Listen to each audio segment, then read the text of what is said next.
Video देखें फिर बात करते हैं। जब से एक तो ये हार्ट टूटा है ना, परेशान हो गई हूँ डॉक्टर के पास जा जाके, दिमाग खराब हो गया है मेरा।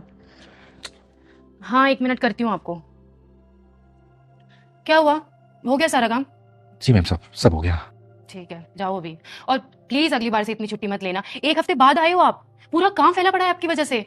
जी मैम साहब, नहीं लेंगे। मेरा बेटा बहुत बीमार है, इसलिए नहीं आ पाया था। अच्छा, सैलरी लेते ही बेटा बीमार हो गया आपका? नहीं मैम साहब, वो क्या है कि उसके मुझे नहीं सुननी आपकी राम कहानी, आप प्लीज जाओ। मैं ऑलरेडी बहुत परेशान हूँ, प्लीज।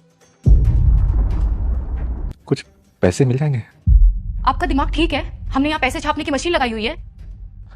मेरा बेटा बहुत बीमार है। तो मैं क्या करूँ, आप मुझे भी तो देखिए ना, मेरा ऑलरेडी हार्ट टूटा हुआ है, मैं खुद परेशान हो गई डॉक्टर के पास जा जाके। अरे क्या हो गया, क्यों भड़क रही हो? और काका कैसे हो? अच्छा चलता हूँ साहब। क्या कह रहे थे काका? फिर से पैसे मांग रहे थे। पर अभी कुछ दिन पहले तो सैलरी दी थी उन्हें। वही तो, सैलरी लेकर छुट्टी पर चले गए, और पता नहीं कुछ ना कुछ इन लोगों का लगा ही रहता है हमेशा। अब ठीक है, तूने मना कर दिया ना, तो गुस्सा तो छोड़ दे, शांत हो जा। एक काम करता हूँ, मैं चेंज कर लेता हूँ, फिर डिनर लगाता हूँ, ठीक है?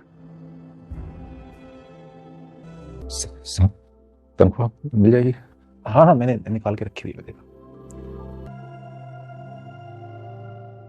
काका, आपका बेटा कैसा है अभी?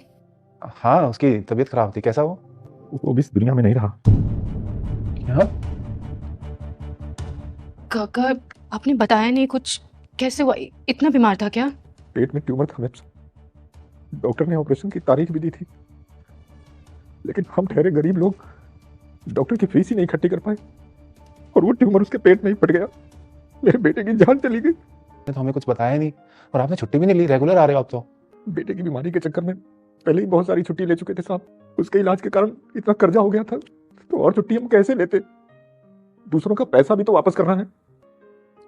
आपने दूसरों से पैसा क्यों लिया? हमें बता देते, मैं आपको पैसे दे देता। एक बार हमने मेम साहब से अपनी बात कहने की कोशिश की, तो मेम साहब कहने लगी कि हर बार पैसे लेते ही मेरा बेटा बीमार हो जाता है। जब मैंने कुछ कहना चाहा तो आप कहने लगी कि अपनी राम कहानी मत सुनाओ।